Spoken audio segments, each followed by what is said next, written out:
Oke, selamat datang semuanya. Jujur nih, saya lagi excited banget hari ini karena kita bakal ngebedah sebuah peradaban yang super menakjubkan. Kita bakal lihat sama-sama gimana sebuah masyarakat yang seringkali salah dipahami ternyata diam-diam menyimpan kejeniusan rekayasa lingkungan tingkat tinggi. Bener-bener level dewa. Jadi siapkan diri kalian karena paparan materi ke depan ini bakal ngebuka mata kita lebar-lebar soal kearifan lokal yang luar biasa jenius di ufuk timur Indonesia. Tapi sebelumnya, halo Sobat Dosen Kepo, kepo dikit boleh dong? Tentu aja boleh ya, karena rasa ingin tahu itu kan kunci dari segala ilmu pengetahuan. Nah, buat buka ulasan kita, dengerin nih, jalan-jalan ke Pulau Papua, singgah sebentar melihat rusa. Mari kita bedah budaya suku Hubula, kekayaan alam dan budaya bangsa. Cakep! Saran saya buat kalian yang lagi nonton, cari posisi duduk paling santai. Kalau perlu, bikin kopi hangat dulu deh, siapin pisang gorengnya, dan nikmati penjelasan visual ini sampai habis. Saya jamin, kalian bakal sering banget bilang, oh ternyata gitu ya, di sepanjang ulasan ini. Yuk langsung kita mulai. Kalau di ulasan-ulasan sebelumnya kita udah sering banget jalan-jalan ngebedah berbagai suku di wilayah paling barat Indonesia. Sekarang waktunya kita putar kompas kita ke arah timur. Nah, transisi ini mengilustrasikan dengan sangat jelas betapa majemuk dan kayanya kebudayaan yang kita punya di Nusantara. Tanah Papua itu sobat bukan cuma soal sumber daya alamnya aja yang melimpah, tapi juga menyimpan jejak peradaban manusia yang sangat tangguh dan udah eksis sejak lama banget. Ada satu fakta awal yang menurut saya benar-benar menarik soal identitas mereka. Kita semua selama ini kenalnya dengan sebutan suku Dani kan? Tapi kalian tahu nggak sih, nama Dani itu sebenarnya bukan dari mereka sendiri. Itu adalah istilah dari suku Moni, yaitu Dani, yang artinya sebelah timur matahari terbit. Kalau ditanya ke dalam, mereka sendiri itu jauh lebih suka dan bangga menyebut diri mereka sebagai suku Hubula. Jadi ini poin krusialnya ya, mulai sekarang kita udah tahu nama asli kebanggaan mereka. Terus, kalau kita tarik mundur garis waktu sejarahnya, ini makin gila lagi. Berdasarkan penelitian arkeologi di Curug Mendalai, lembah Baliem ini ternyata udah dihuni berabad-abad lamanya loh. Bahkan, akar agraris atau kemampuan bertani mereka udah terlacak sejak 9.000 tahun yang lalu. Bayangin aja. Tapi memang mereka hidup dalam isolasi yang panjang banget. Sampai akhirnya pada tanggal 23 Juni 1938, seorang peneliti asal Amerika bernama Richard Archbold nggak sengaja lihat pemukiman mereka dari atas saat lagi terbang bawa pesawat Guba 2. Kebayang nggak sih gimana kagetnya kedua belah pihak waktu itu? Nah, gara-gara isolasi ribuan tahun tadi, akhirnya muncul sebuah label yang nempel banget di mereka. Sampai akhir abad ke-20, suku Dani ini sering banget dilabeli sebagai masyarakat dengan teknologi Neolitik, alias hidup di zaman batu. Kenapa coba? Ya karena waktu itu mereka masih pakai kapak batu yang diasah, terus pakai pisau dari tulang binatang, persis kayak gambaran nenek moyang kita puluhan ribu tahun lalu. Tapi pertanyaannya, apakah label primitif ini akurat? Jangan buru-buru menyimpulkan, tunggu sampai kalian lihat fakta-fakta berikutnya. Sebelum kita masuk ke bagian kejeniusan arsitekturnya, kita intip dulu gimana sih struktur sosial mereka. Mereka itu nggak pakai konsep keluarga inti yang tinggal misal-misal di satu rumah sendiri kayak kita di kota. Gak gitu, mereka hidup secara komunal dalam sebuah kompleks pemukiman yang namanya silimo. Di dalam satu silimo ini bisa ada 3-4 keluarga kecil yang tinggal bareng dan saling ngejaga satu sama lain. Nanti beberapa silimo ngumpul jadi satu kampung, terus kumpulan kampung ini membentuk satu klan yang masif, bener-bener terstruktur rapi. Terus mikir nggak sih, gimana caranya mereka bertahan hidup di pegunungan Jayawijaya yang suhunya itu dinginnya nusuk sampai ke tulang? Nah di sini mereka bikin honai. Ini adalah rumah adat yang bentuknya bulat, atapnya dari jerami, dan sengaja dibikin tanpa jendela sama sekali. Ini bukan asal bangun loh. Desain tanpa jendela ini adalah teknik arsitektur thermal yang super cerdas buat menjebak panas di dalam biar mereka nggak kedinginan pas malam. Kalau untuk pakaian, yang pria pakai koteka dari kulit labu, yang wanita pakai rok dari serat tumbuhan atau kulit anggrek. Semuanya serba natural, benar-benar menyatu dan beradaptasi sempurna sama alam sekitarnya. Kalau urusan ngumpul bareng, mereka punya satu tradisi komunal yang epik banget, namanya Pesta Bakar Batu. Ini tuh ritual masak bareng-bareng dalam skala besar, pakai batu-batu yang dipanaskan sampai membara. Tapi ingat, ini bukan sekedar urusan perut dan makan-makan doang. Ini adalah medium sosial yang sakral banget buat mensyukuri hasil panen, nyambut tamu penting, atau bahkan mengukuhkan perdamaian antar klan. Makanan pokok mereka, ubi jalar yang disebut hipere, dimasak bareng daging babi. Ini esensi gotong royong yang sesungguhnya. Kehidupan mereka juga diwarnai dinamika sosial dan emosional yang sangat mendalam loh. Pernah dengar tradisi Iki Palek? Ini adalah tradisi ekstrim, memotong jari sebagai simbol duka kita dan kesetiaan yang luar biasa saat ada anggota keluarga yang meninggal.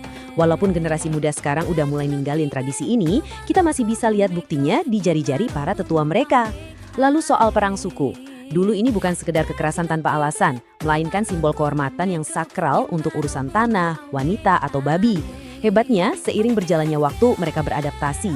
Sekarang konflik lebih banyak diselesaikan lewat sistem diplomasi ganti rugi secara finansial. Tunggu, masih ada satu lagi nih tradisi yang bikin merinding tapi takjub. Suku Dani mempraktikkan mumifikasi untuk menghormati leluhur mereka. Dan lucunya, dari sumber-sumber yang kita pelajari, ternyata ada 2 jenis mumi di sana. Yang pertama, mumi buatan, kayak mumi Jiwika, di mana jenazah tokoh-tokoh penting sengaja diawetkan lewat proses pengasapan yang panjang di dalam honai. Nah, yang kedua ini, mumi alami. Contohnya, mumi perempuan Yamen Silok yang bisa awet dengan sendirinya gara-gara suhu gua di sana yang ekstrim dinginnya. Fakta yang super mengagumkan kan? Oke, sekarang kita masuk ke inti kejutan dari ulasan kali ini. Ingat kan tadi di awal sempat ada julukan masyarakat Neolitik? Sekarang siap-siap hapus stigma primitif itu. Suku Dani yang saya sebut sebagai arsitek alam ini ternyata otak di balik sistem pertanian yang usianya udah 9.000 tahun di lembah Baliem. Mereka nggak cuma asal bertahan hidup loh, mereka benar-benar menaklukkan alam dengan sistem rekayasa lingkungan yang jauh melampaui zamannya. Nggak percaya? Kita bongkar buktinya di slide berikutnya. Gini, kalau petani di dataran rendah kan biasanya pusing mikirin nyari air buat irigasi ya. Nah, suku Dani ini tantangannya kebalik. Curah hujan di pegunungan sana tuh tinggi banget. Jadi daripada kebanjiran, mereka membangun sistem drainase raksasa yang super kompleks. Ingat, tanpa mesin apapun. Mereka bikin parit utama yang ukurannya besar buat ngebuang air sisa langsung ke sungai dan parit sekunder yang lebih kecil di sekitar lahan buat mencegah air mengenang yang bisa bikin akar tanaman busuk. Ini murni kejeniusan rekayasa hidrologi. Setelah masalah air beres, gimana cara nanamnya? Mereka pakai satu teknik khusus yang namanya sistem wani. Jadi, tanah yang dikeruk dari parit tadi nggak dibuang sia-sia, tapi ditumpuk meninggi jadi semacam bedengan atau pulau-pulau tanah kecil. Nah, persis di atas pulau-pulau buatan inilah mereka menanam makanan pokok kebanggaan mereka, yaitu hipere alias ubi jalar. Kenapa harus repot-repot dibikin tinggi coba? Disinilah bukti sains lokal mereka bekerja. Sistem wani ini punya 2 manfaat ilmiah yang luar biasa cerdas. Pertama, ada manfaat termal. Bedengan yang tinggi ini berfungsi menjebak panas matahari, jadi tanahnya tetap hangat buat ngelawan udara beku pegunungan. Kedua, ini memastikan sirkulasi oksigen yang optimal di dalam tanah. Akar ubi jalar butuh banget oksigen buat bisa tumbuh besar dan cepat. Benar-benar kayak punya sistem pemanas dan aerasi alami. Dan yang bikin saya benar-benar salut, mereka tuh udah paham banget soal sustainability atau keberlanjutan. Mereka nggak pernah pakai pupuk kimia. Terus nutrisinya dari mana? Jadi lumpur subur yang mengendap di bawah parit air tadi bakal dikeruk dan dibalikin lagi ke atas bedengan wani. Setelah itu, rumput-rumput sisa panen dibiarkan membusuk di atasnya untuk jadi mulsa alami penahan kelembapan. Ini adalah siklus daur ulang nutrisi tanah yang terus berputar. Makanya, tanah mereka bisa tetap subur sampai ribuan tahun. Dan kemampuan adaptasi mereka sama medan tuh bener-bener juara. Mau medannya kayak apa aja, mereka punya solusinya. Waktu harus bertani di lereng bukit yang curam, mereka bikin sistem teras sharing yang solid buat nahan erosi. Tapi pas ada di dasar lembah yang datar, mereka beralih bikin kanal-kanal presisi buat pengendali banjir. Bayangin, semua ekosistem buatan yang kompleks ini dikerjain pakai tangan dan alat sederhana, tapi hasilnya begitu harmonis sama topografi alam. Terus, dengan segala kekayaan masa lalunya, gimana sih suku Dani di era modern ini? Mereka beradaptasi dengan sangat elegan. Mayoritas dari mereka saat ini memeluk agama Kristen Protestan, tapi adat istiadat leluhur tetap dijaga dan berjalan beriringan.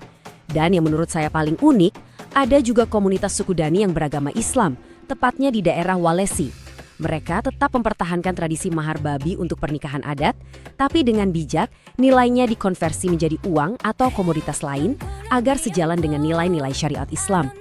Ini adalah potret akulturasi budaya yang indah dan damai banget. Jadi sobat, poin krusial dari seluruh ulasan kita hari ini adalah ini. Suku Dani udah membuktikan ke kita semua bahwa dari wilayah paling timur Indonesia lahir peradaban brilian yang ngajarin kita soal ketangguhan, inovasi, dan harmoni sejati dengan alam.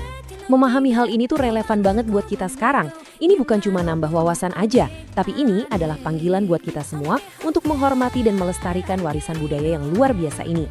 Dengan merawat keragaman inilah, kita bisa terus menjaga keutuhan identitas bangsa kita dari Sabang sampai Merauke. Akhirnya kita sampai juga di penghujung paparan materi kali ini. Sesuai janji di awal, sebagai sahabat dosen kepo, kita tutup pakai pantun lagi ya. Makan sagu pakai kuah ikan sambil duduk di bawah pohon waru. Terima kasih sudah mendengarkan, sampai jumpa di ulasan yang baru.